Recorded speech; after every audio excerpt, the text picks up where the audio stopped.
اس کی بارگاہ میں معافی مانگو اور توبہ کرو. اللہ تمہیں یہ دنیا کی ضروریات بڑی اچھی اور آسانی کے ساتھ فراہم کرے گا.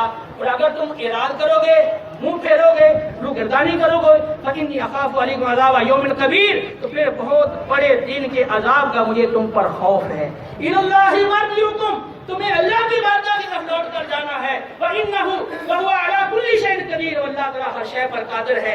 یہ مت سمجھو کہ مرنے کے بعد اٹھا نہیں سکتا اور اس کو یہ تمہارے اعمال کے بارے میں خبر نہیں ہے. وہ ہر شے پہ قادر ہے. مرنے کے بعد تمہیں اٹھائے گا، زندہ کرے گا. تم رب کی بارگاہ میں حاضر ہو گئے. وَمَن يَعْمَلْ مِثْقَالَ ذَرَّةٍ خَيْرًا يَرَهُ وَمَن يَعْمَلْ مِثْقَالَ ذَرَّةٍ شَرًّا يَرَهُ، ذرا برابر بھی اچھا عمل کیا ہوگا اس کا انعام، اس کی تم اللہ کی طرف سے سلا وہ بھی دیکھ لو گے. اور اگر تم ذرا برابر بھی برائی کرو گے اس برائی کا انجام بھی تم دیکھ لو گے. لہذا ہے میرے مسلمان بھائیوں، اس دنیا پر آخرت کو ترجیح دو. اس دنیا کو آخرت پر ترجیح مت دو. اللہ رب العالمین قرآن میں ارشاد فرماتا ہے فَأَمَّا الْإِنسَانُ، اللہ رب العالمین جل جلالہ ارشاد فرماتا ہے فَأَمَّا مَن طَغَىٰ وَآثَرَ الْحَيَاةَ الدُّنْيَا فَإِنَّ الْجَحِيمَ هِيَ الْمَأْوَىٰ، جس نے سرکشی کی، نافرمانی کی اور دنیا کو آخرت پر ترجیح دیتا رہا، اس کا ٹھکانہ جہنم ہے. دنیا کو آخرت پہ ترجیح دیتا رہا. اب ہر شخص اپنے گریبان میں جھانکے اور اپنے افعال پر غور کرے کہ جو اس کے دن رات کے کام کاج ہیں اس حوالے سے کام وہ زیادہ آخرت کے لیے کرتا ہے یا اپنی دنیا کے لیے کرتا ہے. اللہ فرما رہا ہے کہ اے محبوب آپ ان کو بتا دے فَأَمَّا مَن طَغَىٰ، جس نے سرکشی کی، نافرمانی کی اور اس نے دنیا کی زندگی کو آخرت پر ترجیح دی، اس کا ٹھکانہ جہنم ہے. وَأَمَّا مَنْ خَافَ مَقَامَ رَبِّهِ وَنَهَى النَّفْسَ عَنِ الْهَوَىٰ فَإِنَّ الْجَنَّةَ هِيَ الْمَأْوَىٰ، اور جو اپنے رب کے حضور کھڑا ہونے سے ڈر گیا، دنیا کے اندر رہتے ہوئے اس کے اندر یہ خوف بیٹھ گیا میں رب کی بارگاہ میں کھڑا ہو کے قیامت والے دن کیسے حساب دوں گا، اس کے دل میں خوف پیدا ہو گیا. نفسانی خواہشات کو اس نے کنٹرول کر لیا. اب جی تو چاہ رہا ہے کہ یہ زیادہ مال حاصل کر لوں، یہاں جھوٹ بول لوں، یا میں جھوٹی قسم کھا لوں، یہ رشوت حاصل کر لوں، یہ سود حاصل کر لوں، یہ دوسرے کا حق مار لوں. لیکن اس کے اندر میں خوف پیدا ہو گیا، اس نے اپنے نفس کو برائی سے روک لیا. اب یہ انسان نماز کا وقت ہے اس کے لیے جانا، وہ نفس چاہتا ہے کہ اے سی لگا ہوا ہے، ٹھنڈک ہے، بات بہت سخت گرمی ہے، آگ برس رہی ہے، لیکن اب یہ نفس کی خواہش ہے کہ وہ بیٹھا رہے، نماز کو چھوڑ دے. لیکن وہ نفس کی مخالفت کرتا ہے اور وہ مشقت اٹھاتا ہے. یوں جتنی بھی نفسانی خواہشات اور لذتیں ہیں جو نافرمانی یا گناہ کے زمرے میں آتی ہیں ان کو وہ اپنے نفس کو اس سے روک لیتا ہے. فَإِنَّ الْجَنَّةَ هِيَ الْمَأْوَىٰ، بے شک اس کا ٹھکانہ جنت ہے. اللہ رب العالمین جل جلالہ نے ہر بات کو کھول کھول کے بیان کر دیا ہے. اے میرے مسلمان بھائیوں، اللہ رب العالمین سورہ ملک میں ارشاد فرماتا ہے للذین کفروا بربہم عذاب جہنم وبئس المصیر، جو اپنے رب کا انکار کرنے والے ہیں، جو کفار ہیں، ان کے لیے جہنم کا عذاب ہے. اگر اللہ فرماتا ہے کلما القی فیہا وللذین کفروا بربہم عذاب جہنم وبئس المصیر اذا القوا فيها سمعوا لها شهيقا وهي تفور تكاد تميز من الغيظ كلما القي فيها فوج سألهم خزنتها لم يأتكم نذير قالوا بلى قد جاءنا نذير فكذبنا وقلنا ما نزل الله من شيء إن أنتم إلا في ضلال كبير وقالوا لو كنا نسمع ونعقل ما كنا في أصحاب السعير فاعترفوا بذنبهم فسحقا لأصحاب السعير. اللہ رب العالمین جل جلالہ ارشاد فرماتا ہے کہ جب مجرموں کو جہنم میں ڈالا جائے گا تو وہ جہنم کو دیکھیں گے کہ جہنم ان مجرموں کو دیکھ کر، اللہ کے نافرمانوں کو دیکھ کر، کافروں کو دیکھ کر وہ جہنم غضب میں آ جائے گی، وہ جوش مارے گی اور یوں لگے گا کہ غصے کی وجہ سے وہ پھٹنے والی ہے. یہ اس جہنم کی کیفیت ہوگی. اور جب کسی گروہ کو، جیسے بے نمازیوں کا گروہ ہے، زانیوں کا گروہ ہے، شرابیوں کا گروہ ہے، سود خوروں کا گروہ ہے، رشوت خوروں کا گروہ ہے، ماں باپ کے نافرمانوں کا گروہ ہے، یہ طرح طرح کے جرائم کرنے والے کے جو گروہ ہیں اور یہ کفار ہیں، ان ہر طرح کے گناہوں والے جو گروہ ہیں، جب ان کو جہنم میں ڈالا جائے گا تو جہنم کے دروغہ، جہنم پر جو مقرر فرشتے ہیں وہ ان سے پوچھیں گے کیا تمہارے پاس کوئی ڈرانے والا نہیں آیا؟ دنیا میں کسی نے تمہیں خبردار نہیں کیا تھا، تمہیں آگاہ نہیں کیا تھا، تمہیں کسی نے ڈرایا نہیں تھا؟ کہیں گے کیوں نہیں، ہمارے پاس ڈرانے والا آیا تھا، آگاہ کرنے والا، خبردار کرنے والا آیا تھا، لیکن ہم نے اس کو جھٹلا دیا. ہم نے کہا اللہ نے کچھ نہیں نازل کیا، بس تم ایسے ہی اپنے طرف سے باتیں کر رہے ہو، تم تو صرف گناہ کے اندر پڑے ہوئے ہو. کاش اگر ہم نے اس ڈرانے والے، سمجھانے والے، خبردار کرنے والے کی بات کو غور سے سنا ہوتا اور اس کو توجہ سے سمجھ کر اپنے دل میں جگہ دی ہوتی تو آج کاش ہم جہنم والوں میں سے نہ ہوتے. جب وہ یہ اعتراف کر لیں گے کہ ہماری غلطی ہے, ہمارے پاس ڈرانے والا آیا تھا لیکن ہم نے اس کی پرواہ نہیں کی, جب وہ اعتراف کریں گے تو پھر کہا جائے گا فَاعْتَرَفُوا بِذَنبِهِمْ فَسُحْقًا لِّأَصْحَابِ السَّعِيرِ. اب ان مجرموں نے اپنے گناہ کا خود اقرار اور اعتراف کر لیا ہے, اب پھٹکار ہو ان جہنم والوں پر. إِنَّ الَّذِينَ يَخْشَوْنَ رَبَّهُم بِالْغَيْبِ إِنَّ الَّذِينَ يَخْشَوْنَ رَبَّهُم بِالْغَيْبِ لَهُم مَّغْفِرَةٌ وَأَجْرٌ كَبِيرٌ. تو یہ تو کفار کی حالت ہے, یہ تو مجرموں کی حالت ہے. لیکن بے شک وہ لوگ جو اپنے رب سے بن دیکھے ڈرتے ہیں, جن کے دلوں میں اللہ کی خشیت ہے, اللہ کا خوف ہے, اللہ کی اطاعت کرنے والے ہیں, تو فرمایا ایسے لوگوں کے لیے تو مغفرت ہے, ایسے لوگوں کے لیے تو بہت بڑا اجر ہے. اے میرے مسلمان بھائیوں, قرآن نے تا قیامت ہونے والے حالات اور لوگوں کے اعمال کا انجام اس سے بالکل آگاہ کر دیا. تو اللہ کے رسول اس لیے آئے تھے کہ آپ لوگوں کو ہدایت دیں, لوگوں کو گمراہیوں سے نکال کر ہدایت کی طرف لائیں. قرآن بھی اس لیے اتارا گیا تاکہ لوگوں کو گمراہیوں سے نکال کر ہدایت کی طرف لایا جائے.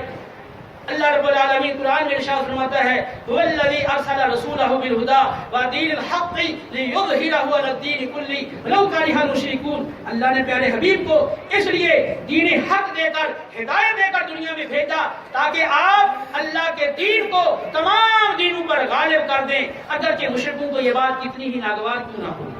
تو نبی کریم علیہ السلام نے اس دین حق کو غالب کرنے کے لیے تنہا تنہا اپنے کام شروع کیا. بڑی بڑی مشکلات آئیں اور بڑے بڑے مشکل مراحل آئے. اللہ رب العالمین آیتیں اتار کے آپ کو تسلی دیتا رہا. اے پیارے محبوب, ان کذبوک فقد کذب رسل من قبلک جاءوا بالبینات والزبر والکتاب المنیر. اے محبوب, اگر آپ کو یہ لوگ جھٹلا رہے ہیں, آپ کی بات نہیں مانتے, آپ کو معاملہ یہ جھوٹا کہتے ہیں, تو کوئی بات نہیں. پہلے بھی پیغمبر آئے ہیں, وہ بڑی بڑی کتابیں, بڑے بڑے روشن معجزات لے کر آئے. ان کی قوموں نے بھی انہیں جھٹلایا تھا, ان کی قوموں نے بھی ان کی تکلیف کی تھی. پہلے انبیاء کے ساتھ بھی یہ ہوتا رہا. فاصبر علی ما یقولون, وہ جو کہتے ہیں آپ اس پہ صبر کریں, ان کی باتیں سن کے آپ صبر کریں. نحن اعلم ما یقولون, ہمیں معلوم ہے جو یہ کہتے ہیں. وما انت علیہم بجبار, آپ کو ان پر زبردستی کرنے والا ہم نے بنا کر نہیں بھیجا کہ زبردستی آپ ان کو ہدایت دیں. فذکر بالقرآن من یخاف وعید, آپ قرآن پڑھ کے نصیحت کرتے رہیں جس کے بارے میں آپ کو امید ہو کہ وہ نصیحت کو قبول کرے گا. اس لیے اللہ رب العالمین نے قرآن پاک میں جا بجا آپ محبوب پاک علیہ السلام کے لیے تسلیاں اتاری ہیں. وَلَقَدْ نَعْلَمُ أَنَّكَ يَضِيقُ صَدْرُكَ بِمَا يَقُولُونَ, وہ ہمیں معلوم ہے ان کفار کی باتیں سن سن کے آپ کا سینہ بڑا تنگ ہوتا ہے, یہ ہمیں معلوم ہے. اب اللہ کی حمد کریں, اللہ کی تسبیح کریں, اور آپ اللہ کی عبادت کرتے رہیں یہاں تک کہ آپ کا وصال ہو جائے. اسی طرح اللہ رب العالمین نے جو اہل ایمان جو ایمان لاتے تھے انہیں طرح طرح سے تنگ کیا جاتا. حضرت بلال حبشی, حضرت صہیب رومی, حضرت مقداد بن اسود اور حضرت عمار بن یاسر, حضرت امیہ, حضرت سمیہ رضی اللہ تعالیٰ عنہ, حضرت خباب رضی اللہ تعالیٰ عنہ, یہ صحابہ جو غربا اور بالخصوص یہ غریب صحابہ تھے, فقراء صحابہ تھے, کفار کو بڑا تنگ کرتے, بڑی بڑی اذیتیں پہنچاتے. لیکن نبی کریم علیہ السلام کی بارگاہ میں پریشان ہو کر حاضر ہوتے. بخاری کی حدیث ہے, حضرت خباب آئے, یا رسول اللہ, کیا آپ ہمارے لیے اللہ کی بارگاہ میں دعا نہیں کرتے, ہمارے لیے اللہ کی بارگاہ میں مدد نہیں مانگتے؟ پیارے آقا علیہ السلام نے فرمایا, ہے خباب, پہلے جو لوگ گزرے ہیں دین کی وجہ سے ان پر بھی بڑی بڑی آزمائشیں آئی ہیں. دین لانے والے کو, ایمان لانے والے کو زمین میں گڑھا کھود کے گاڑ دیا جاتا, اوپر آڑا جلا کے جسم کے ٹکڑے کر دیے جاتے. یہ چیز انہیں اپنے دین سے ہٹا نہیں سکتی تھی. لوہے کے کنگے جسموں میں داخل کر کے ان کی ہڈیوں کا گوشت کو نوچا جاتا اور ہڈیوں پر پٹھوں پر اس کے وہ ہڈیوں کو سخت لوہے کے کنگے جو ہے ہڈیوں پٹھوں پر پھیرے جاتے تھے. لیکن یہ بڑی تکلیف, بڑی آزمائش انہیں اپنے دین سے ہٹا نہیں سکتی تھی. اللہ رب العالمین نے قرآن میں ارشاد فرمایا, تُبْلَغُنَّ فِي أَمْوَالِكُمْ وَأَنفُسِكُمْ وَلَا تَسْمَعُنَّ مِنَ الَّذِينَ أُوتُوا الْكِتَابَ مِنْ قَبْلِكُمْ وَمِنَ الَّذِينَ أَشْرَكُوا أَذًى كَثِيرًا وَإِن تَصْبِرُوا وَتَتَّقُوا فَإِنَّ ذَلِكَ مِنْ عَزْمِ الْأُمُورِ. اہل ایمان کو بتا دیا گیا کہ ضرور تمہیں تمہارے مالوں کے سلسلے میں بھی تمہیں آزمایا جائے گا, تمہاری جانوں کے سلسلے میں تمہیں آزمایا جائے گا. دین کی راہ میں دین پہ عمل کرنے کے لیے, دین کو بلند کرنے کے لیے تمہیں جانی قربانیاں بھی دینی پڑیں گی, مالی قربانیاں بھی دینی پڑیں گی, اور تم یہود و نصارہ سے بڑی تکلیف والی باتیں بھی تمہیں سننا پڑیں گی.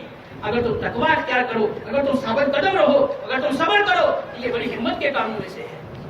اللہ رب العالمین قرآن پاک میں اور مقام پہ ارشاد فرماتا ہے, ام حسبتم ان تدخلوا الجنۃ ولما يأتكم مثل الذين خلوا من قبلكم مستهم البأساء والضراء وذللوا حتى يقول الرسول والذين آمنوا معه متى نصر الله ألا إن نصر الله قريب. کیا تم نے یہ گمان کر رکھا ہے کہ تم ایسی جنت میں چلے جاؤ گے؟ ابھی تو تمہارے اوپر وہ حالات نہیں آئے ہیں جو پہلے لوگوں پر آئے. انہیں بڑی بڑی بیماریاں، بڑی بڑی تکلیفیں، بڑی بڑی آزمائشیں آئیں، مصائب و آلام میں انہیں جھنجھوڑ کے رکھ دیا گیا، یہاں تک کہ بڑی عظمتوں والے رسول اور بڑی ہمتوں والے ان کے سچے اصحاب بھی پکارنے لگ گئے کہ اللہ کی مدد کب پہنچے گی؟ سن لو اللہ کی مدد قریب ہی ہے.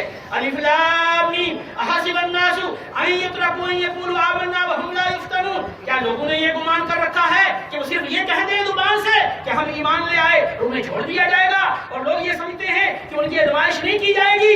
ایسا نہیں ہے. وَلَقَدْ فَتَنَّا الَّذِينَ مِن قَبْلِهِمْ، بے شک ہم نے پہلے لوگوں کی بھی آزمائش کی ہے. ایمان کے سلسلے میں انہیں آزمایا گیا، جانوں کے لیے آزمایا گیا، مالوں کے لیے آزمایا گیا. فَلَا يَعْلَمَنَّ اللَّهُ الَّذِينَ صَدَقُوا وَلَا يَعْلَمَنَّ الْكَاذِبِينَ. اللہ ظاہر کرے گا کون سے دعویٰ ایمان میں سچے ہیں اور کون سے دعویٰ ایمان میں جھوٹے ہیں.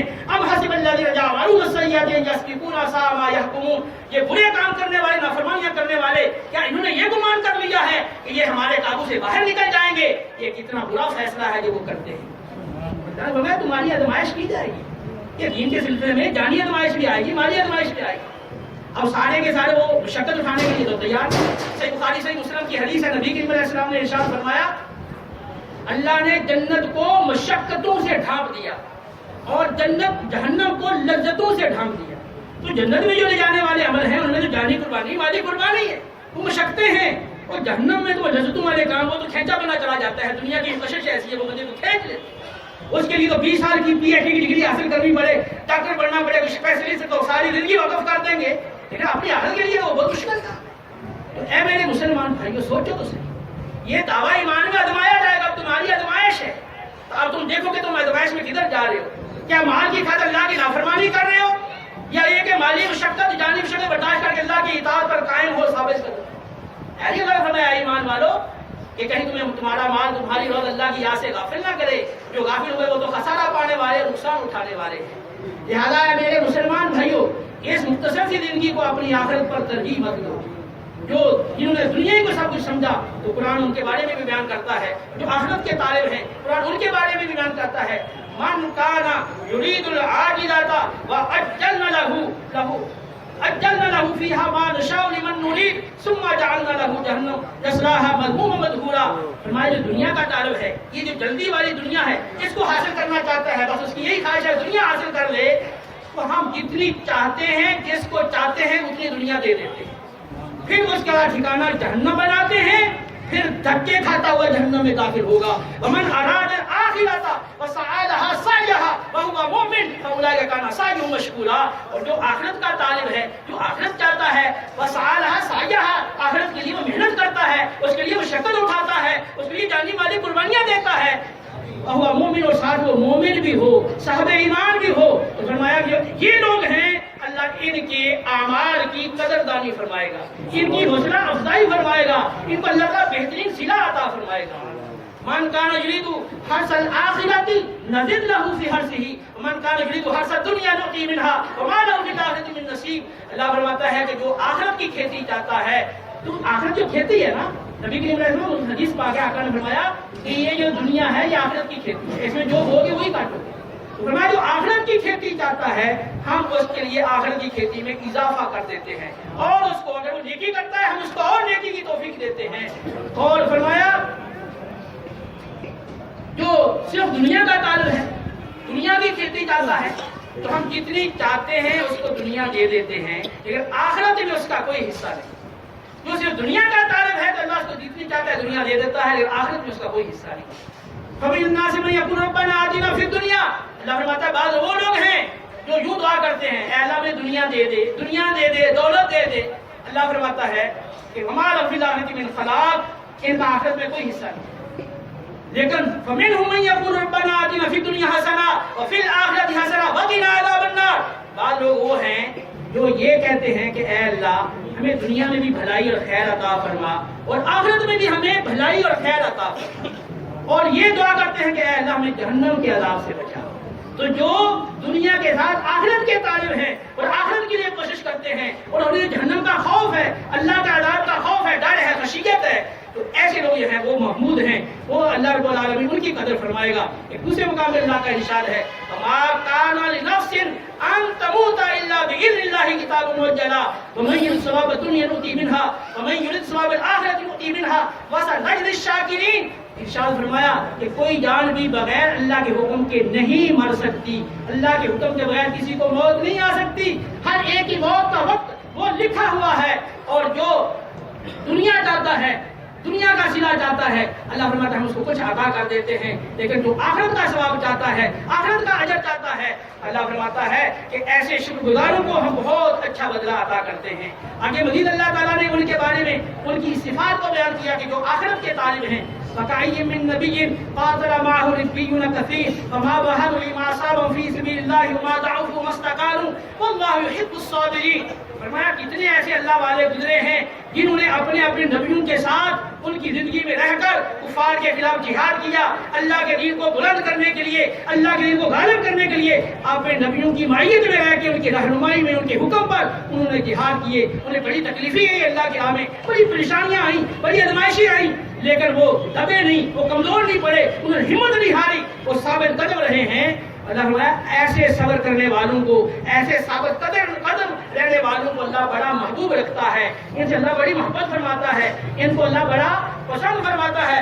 اسی طرح اللہ رب العالمین جل جلالہ آگے مزید ارشاد فرماتا ہے فما كان قولهم الا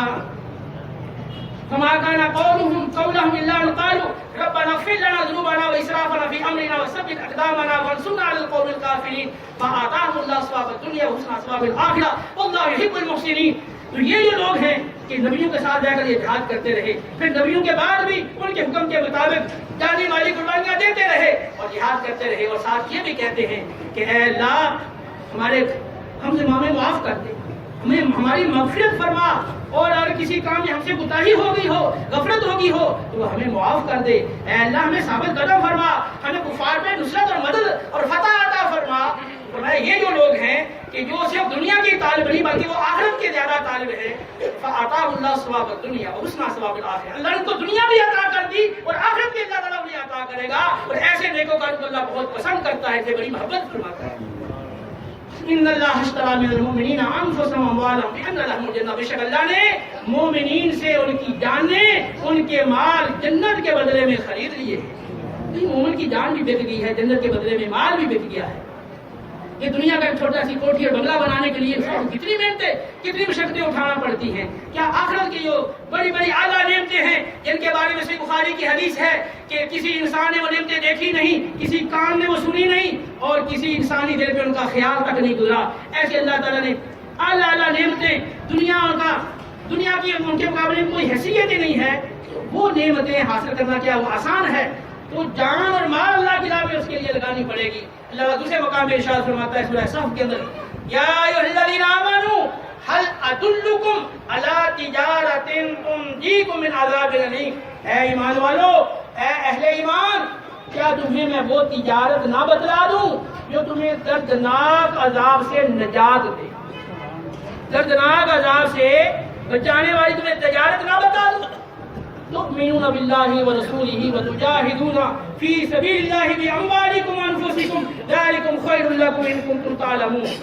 اللہ پر اور اس کے رسول پر پورے طور پر یقین رکھو، اور اللہ کی راہ میں اپنی جانیں بھی لگاؤ، مال بھی لگاؤ، جانوں مالوں سے اللہ کی راہ میں جہاد کرو، یہ تمہارے لیے بہت بہتر ہے اگر تم علم رکھتے ہو، اگر تم سمجھ رکھتے ہو۔ یغفر لکم ذنوبکم ویدخلکم جنات تجری من تحتها الانہار ومساکن طیبۃ فی جنات عدن ذلک الفوز العظیم۔ فرمایا اللہ رب العالمین جب تم اللہ اور اس کے رسول پر بھرپور ایمان اور یقین رکھو گے اور اپنی جانیں اور مال اللہ کی راہ میں اللہ کے دین کو بلند کرنے کے لیے لگاؤ گے تو پھر اللہ رب العالمین تمہارے گناہ بھی معاف کر دے گا اور تمہیں ان بہشتوں میں اور جنتوں میں بھی داخل فرمائے گا جن کے دامن میں نہریں بہتی ہیں، اور جنت کے اعلیٰ محلات کے اندر بھی داخل فرمائے گا، اور فرمایا کہ یہی بہت بڑی کامیابی ہے۔ تو یہ ہے وہ تجارت، وہ سودا جو اللہ تعالیٰ سے بندہ کرتا ہے جہنم کے عذاب سے بچنے کے لیے اور جنت کو حاصل کرنے کے لیے۔ تو اب آپ فیصلہ کریں کہ آپ کو یہ سودا منظور ہے یا نہیں۔ اگر منظور ہے تو پھر یہ جان مال اللہ کی راہ میں لگانا پڑے گا کہ یہ جان مال آپ کے پاس اللہ کی امانت ہے، پھر آپ اپنے ہاتھوں سے اپنی آنکھوں سے کانوں سے، زبان سے، اپنے پاؤں سے، اپنے جسم سے وہی کام کرو گے جس کا اللہ نے حکم دیا ہے. وہ کام نہیں کر سکتے جو اللہ کی نافرمانی کے زمرے میں آتے ہیں. پھر تمہارے مال وہ اللہ کے حکم کے مطابق خرچ ہوں گے. پھر اپنی مرضی سے تم اسراف میں، تبذیر میں، فضول خرچیوں میں، گناہ کے کاموں میں تم خرچ نہیں کر سکتے ہو. اگر تمہیں یہ سودا منظور ہے تو پھر اپنی جانوں اور اپنی مالوں پر اپنی مرضی سے تصرف چھوڑ دو. پھر اللہ اور اس کے رسول کی مرضی کے مطابق تصرف کرو. اگر تمہیں یہ سودا منظور نہیں منظور ہے تو پھر یہ ہے کہ آخرت کی تباہی کے سوا کچھ نہیں ہے. اے میرے مسلمان بھائیو، اللہ رب العالمین نے دعا کو کھول کھول کے بیان فرما دیا اور کسی قسم کی کمی نہیں چھوڑی ہے. اللہ رب العالمین جل جلالہ کی رحمت اپنے بندوں کو پکار رہی ہے کہ بندے آئیں، اللہ کی بارگاہ میں جھکے، اللہ کی بارگاہ میں سچی توبہ کریں. توبوا الی جمیع ایھا المؤمنون لعلکم تفلحون. اے مومنو تم سارے کے سارے مل کے اللہ کی بارگاہ میں توبہ کرو تاکہ تم فلاح پا جاؤ. اے میرے مسلمان بھائیو، میری آپ سے درخواست ہے اللہ کی بارگاہ میں سچی توبہ کریں. آئندہ اپنی زندگی کو بدلیں، نمازوں کی پابندی کریں، سنت کی دعوت جاری رکھیں، دیانتداری، سچائی اختیار کریں، حرام روزی سے بچیں، حلال اور طیب روزی کمائیں، اپنے بچوں کو دیندار بنائیں، اپنی خواتین کو پردے کا پابند بنائیں، سب گھر والوں کو نمازی بنائیں. یا ایھا الذین آمنوا قوا انفسکم واہلیکم نارا. اے ایمان والو، اپنے آپ کو اپنے گھر والوں کو جہنم سے بچاؤ. تو اپنے آپ کو ایمان والوں کو بتایا گیا، صرف ایمان لا کر وہ محفوظ نہیں ہوا بلکہ مزید اس کو کچھ کرنے کی حاجت ہے. اے ایمان والو، اپنے آپ کو اپنے گھر والوں کو جہنم سے بچاؤ. تو جو وہ خوش نصیب ہے جو یہ قرآن کی نصیحتیں سنیں، اس پہ اثر ہو اور وہ اثر کو قبول کرے، اور اس کے لیے پھر ضروری ہے کہ اچھی صحبت اختیار کرے اور قرآن و سنت کی یہ باتیں سنتا رہے تاکہ اس کو یہ احساس اس کا بیدار رہے. ورنہ پھر وہ غفلت والے ماحول میں جا کر پھر غافل ہو جائے گا. تم اپنا اگر اچھا ماحول اختیار کرو گے آپ کا فائدہ ہے، نہیں کرو گے تو آپ کا نقصان ہے. اللہ تعالیٰ ہمیں عمل کی توفیق دے. بلاغ المبین.